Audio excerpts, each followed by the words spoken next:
And now we'll have our daily word shared by Dan Haskamp.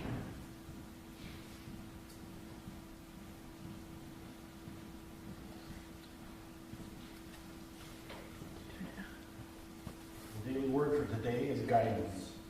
Divine light guides my decisions. When trying new things, I find confidence and strength by turning to the light of God within. This light of spiritual understanding shines in and through me to guide my way. Immersed in my divine glow, I feel peaceful reassurance. My thoughts become clear and my understanding deepens. The answers that I need emerge from a feeling of trust, peaceful trust. I am guided into the right decisions. Any uncertainty and doubt I may feel vanishes as the light of God brings me to the guidance I seek and the energy to carry it out. Divine light shines through every problem and circumstance, dissolving any obstacles and comforting my heart. I give thanks for the radiant light of God that guides my way. And from Daniel, those who are wise shall shine like the brightness of the sky. Thanks, Dan. Well, I don't want to brag or make anybody jealous or anything, but I can still fit into the earrings I wore in high school. Yeah.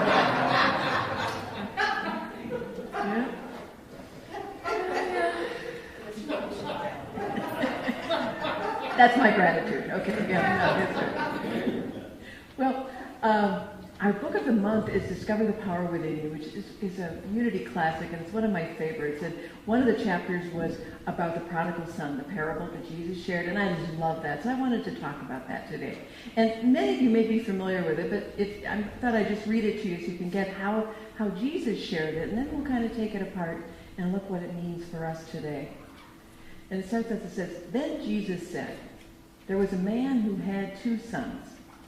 The younger of them said to the father, 'Father, give me the share of the property that will belong to me.' So he divided his property between his 2 sons. A few days later, the younger son gathered all he had and traveled to a distant country, and there he squandered his property in desolate living. When he had spent everything, a severe famine took place throughout the country, and he began to be in need. So he went and hired himself out to one of the citizens of that country, who sent him into the fields to feed the pigs. He would gladly have filled himself with the pods that the pigs were eating, but no one gave him any. And when he came to himself, he said, 'How many of my father's hired hands have bread enough to spare? But here I am dying of hunger. I will get up and go to my father, and I will say to my father, Father, I have sinned against heaven and before you. I am no longer worthy to be called your son. Treat me like one of your hired hands.' So he set off and went to his father. But while he was still far off, his father saw him and was filled with compassion. He ran and put his arms around him and kissed him. Then the son said to the father, 'Father, I have sinned against heaven and before you. I am no longer worthy to be called your son.' But the father said to his servants, 'Quickly, bring out a robe, the best one, and put it on him, and put a ring on his finger and sandals on his feet. And get the fatted calf and kill it, and let us eat and celebrate, for the son of mine was dead and is alive again. He was lost and he is found.' And they began to celebrate. Now his elder son was in the field, and when he came and approached the house, he heard the music and the dancing. So he called one of the servants and asked what was going on.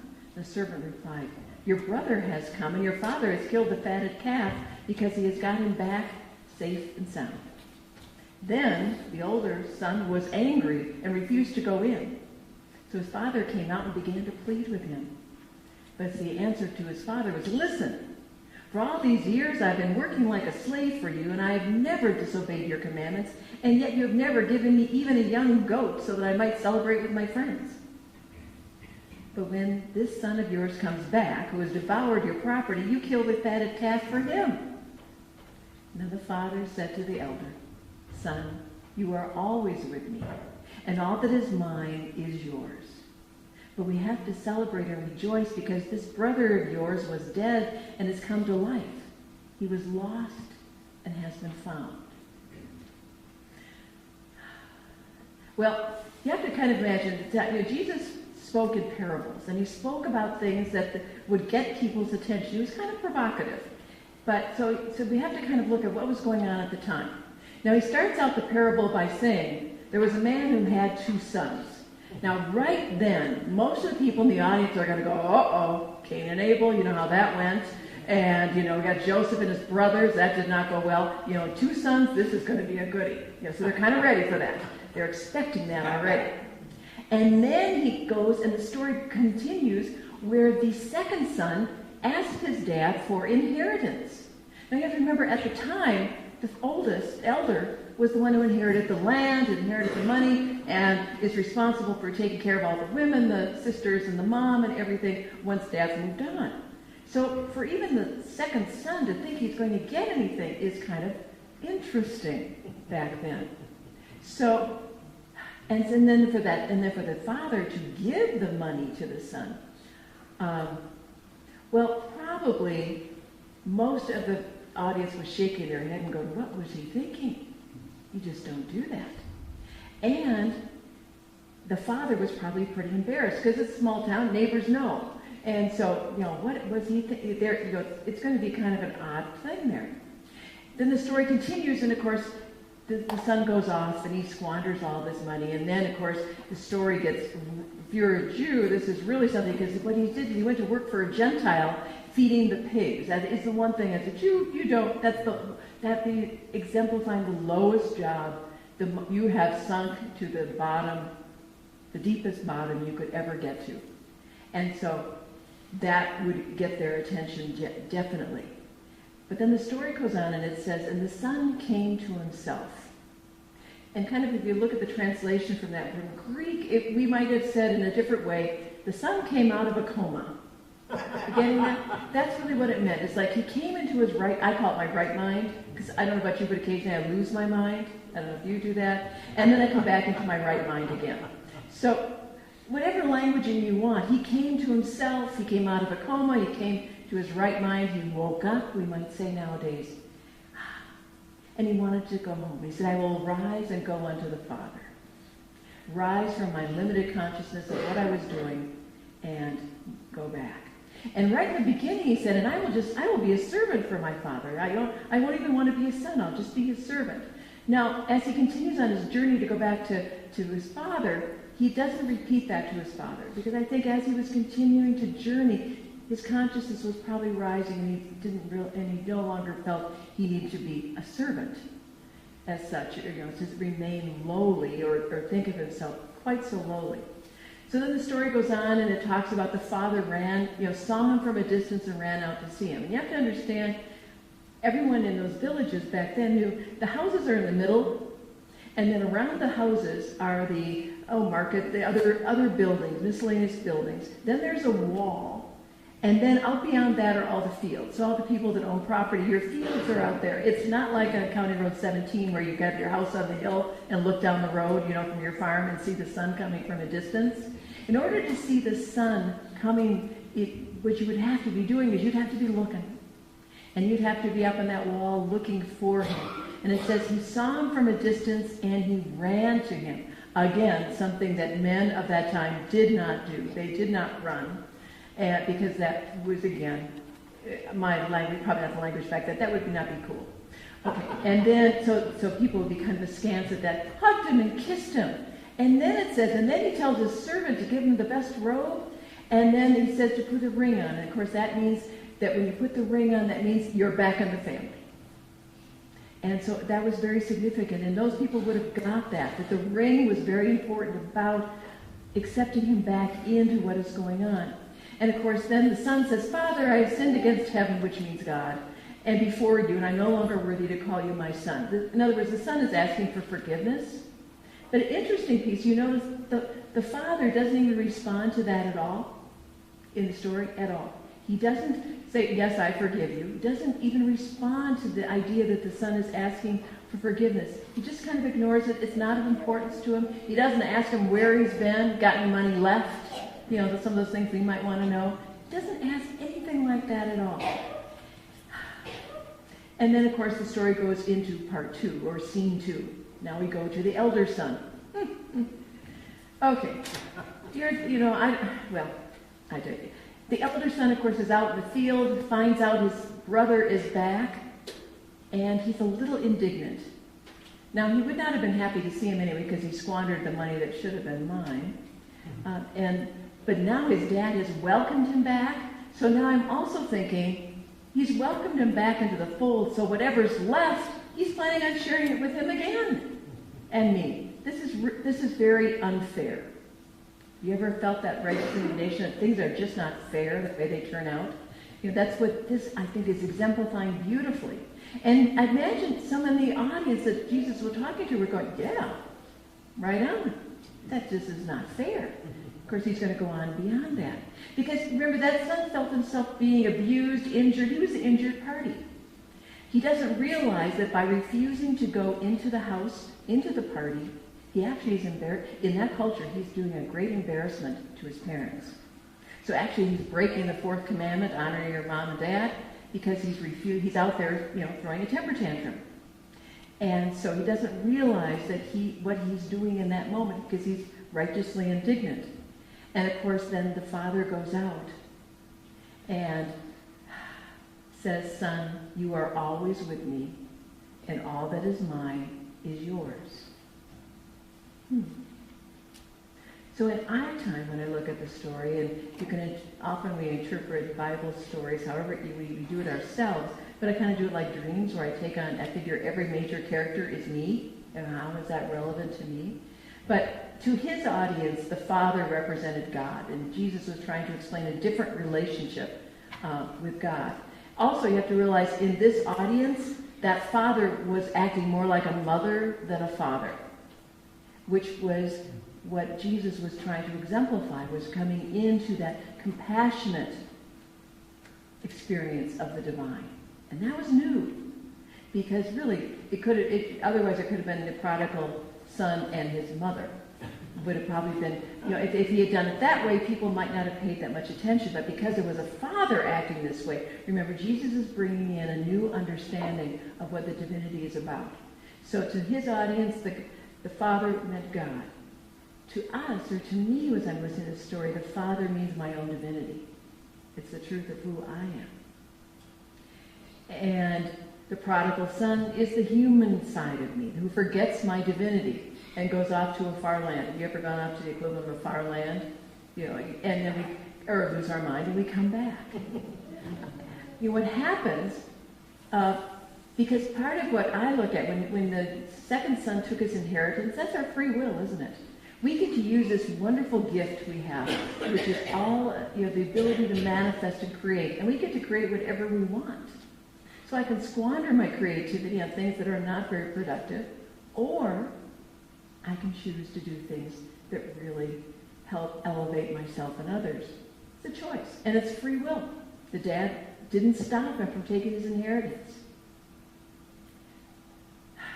When I think of, again, and when the prodigal son comes to himself, coming back, it's returning to a state of unity.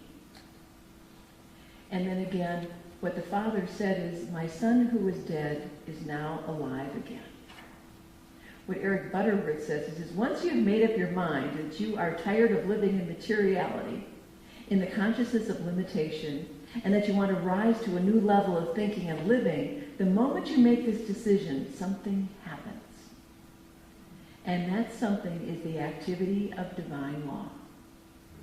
The universe is working in our favor. The moment that we make that decision, the moment that the young man turned away from his bottom and started walking home, things started changing. His consciousness started rising. Everything came into place. The Father was ready there for him. It all starts shifting. So when I was thinking of this, I was thinking the Father loved both the sons. Didn't matter what their behavior was. And that was a new way of looking at the divine, especially at that time. And Jesus said it in other ways. He says, God's light shines on everyone, the so-called good and the so-called bad. Doesn't make any difference. And that's nice to remember, because when I go into my prodigal experiences and I come back, I can feel badly about myself. And I don't know about you, but then that little old shame will start getting in there, and I'm thinking that, oh my gosh, this was a real biggie. And the truth is that part of all this started, the chapter that this is about in the book is how God forgives. And of course the answer is Godness doesn't forgive, because Godness sees nothing to forgive. Just like the Father did not respond to the prodigal son when he was asking forgiveness, it was like, it's a non-issue. I just see you and love you. There is nothing but that. And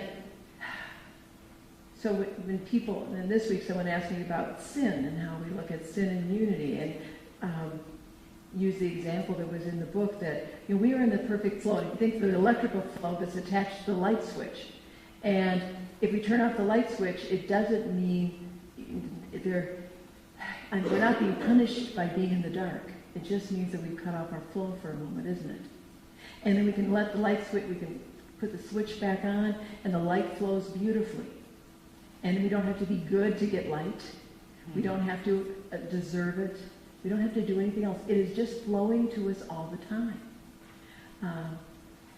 I was thinking, well, when we look at, we have embedded theology that probably tells us something different about sin. And even if you didn't grow up in a religion, you grew up in our culture. And in our culture, they will have words out there and phrases that we pick up over time that start to have meaning, like miserable sinners.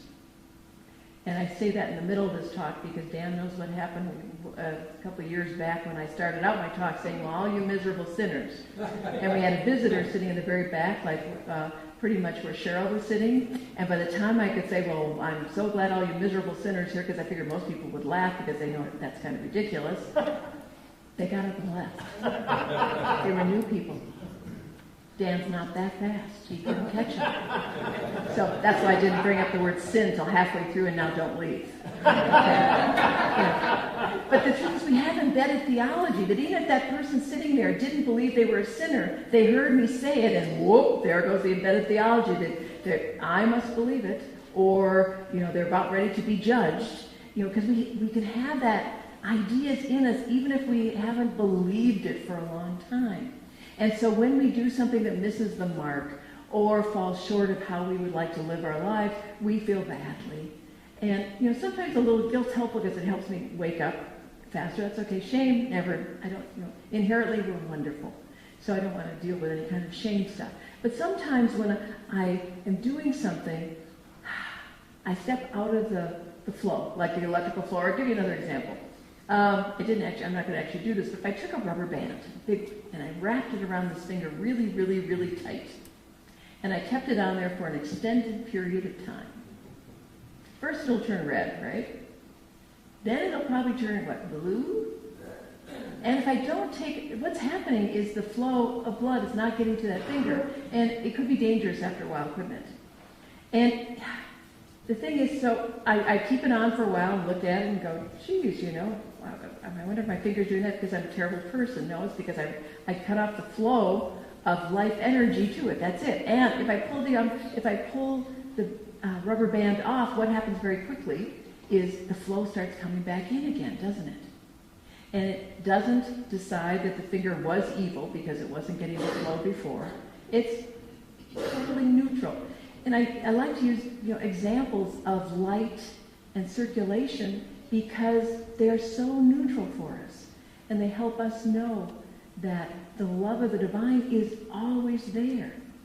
And if we say love is what godness is that experience. Behold, I've loved you with an everlasting love. Probably the closest we can come to as humans is the love we have for our newborn when we first connect with our child. We have an unconditional love. That child is perfect, hasn't had time to really piss us off yet. It's really doing well. And we have this unconditional love for that child. And the truth is, it never changes. We are still those same divine children coming in with our own purity. We just forget it at times. And so we get to be really gentle with ourselves And when Jesus said, become like little children, besides becoming open and teachable, I think he also meant, remember the truth of who you are, that you are this pure, divine being that you used to be able to hold and rock, but now you're bigger. That's the only difference. The truth of who you are did not change. And your expression of it is what's unfolding, our divine expression. And that's our journey. But who we are in essence never changed. And sin is simply cutting ourselves off from the activity or the experience of godness in a moment. And the good news is, just like I can pull the rubber band off my finger, I can step back into my experience of godness. And it is there. And it doesn't want to take an inventory of what it was I did. Could not care less. So if godness doesn't care about what happened a minute ago, why do I? So why do we don't have to either. We have this new moment, which is all we really have. And so to be distracted by what went on in the past probably doesn't serve us all that well. So what Eric Butterworth was saying is the basic sin is that I don't know who I am. That's the only sin that humans experience, is that they forget who they are and act from less than their divinity. We can change that. We are all of those people in the story, because we are the divine. We are the prodigal when I forget myself. I can be the elder son, when I look at outer circumstances, because I think that's what that's about, is looking out here and trying to get a reward. Remember, the elder son was saying, it wasn't fair. I was doing all these things, and I should get rewarded. Well, when you're doing all those things to get a reward, probably not coming from the highest consciousness, was really focused out here. So we let that go. So this week, I just invite you to, what I was doing the last couple days is just noticing myself and going, oh yes, I am the father, or I'm being the prodigal, or I'm being the eldest son this moment. And knowing that any moment I can change back, I can shift with just a thought, when all I have to do is turn in a direction. And just a little tweak is all it takes.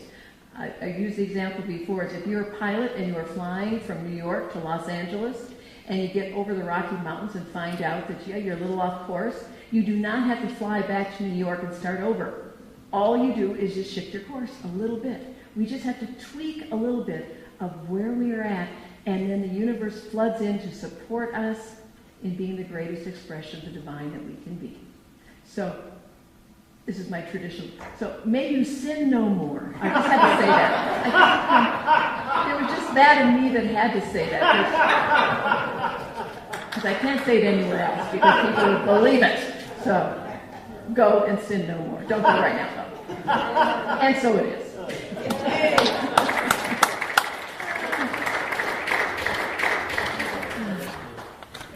We're going to sing our meditation song, which is Blessing to the World. And it starts out as saying, you are the heart. And then we'll sing the second verse with we are. And then the third verse is I am.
you to get comfortable in your seat.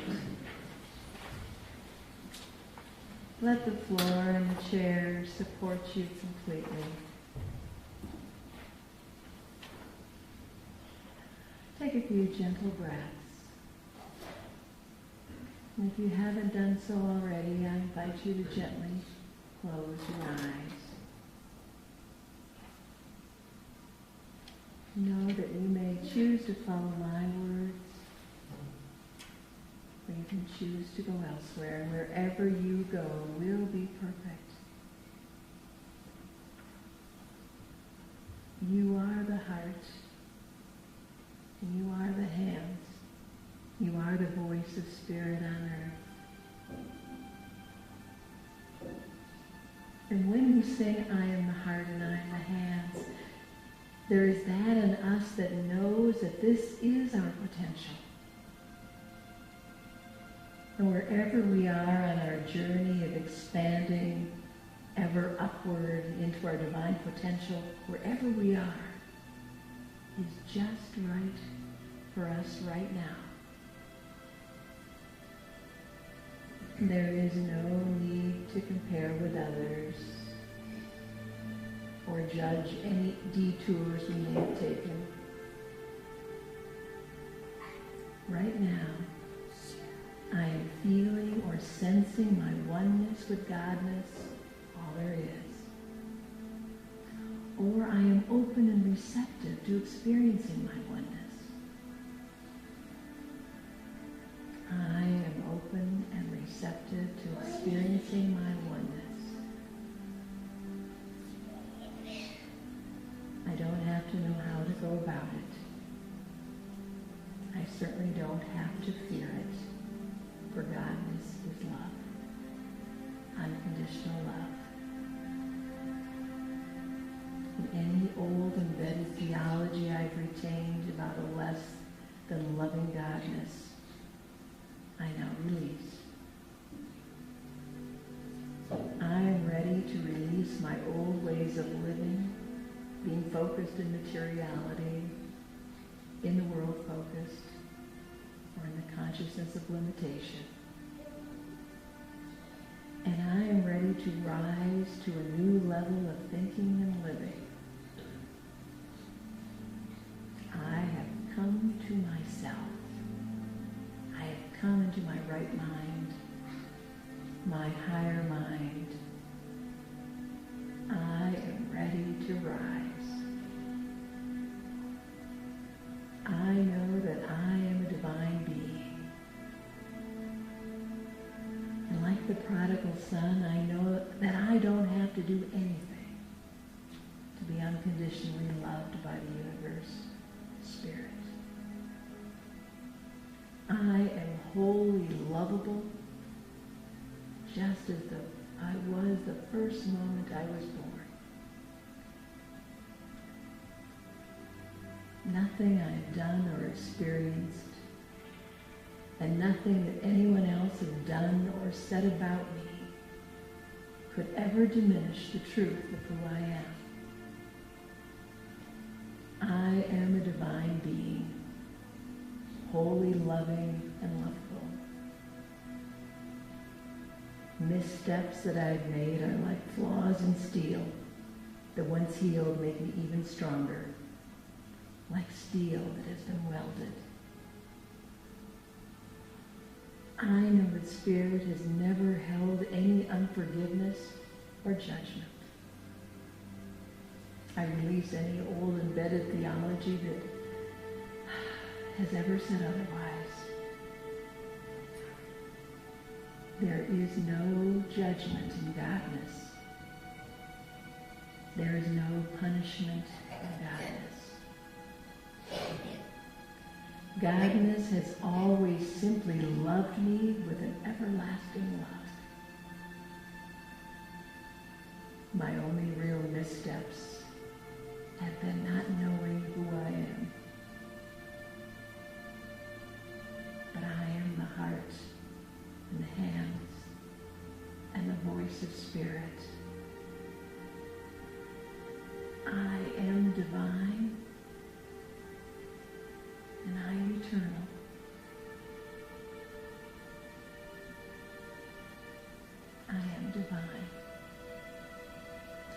so it is. So I just invite you to take a few more gentle breaths. Feel that life energy flowing through you all the way out to your fingers and your toes and the tip of your nose. And when you're ready, I invite you to gently open your eyes, feeling alert, yet relaxed, energized, yet at peace. And if you like, you can do a little gentle stretch like our wise pets do when they've been resting. Watch out for your neighbor.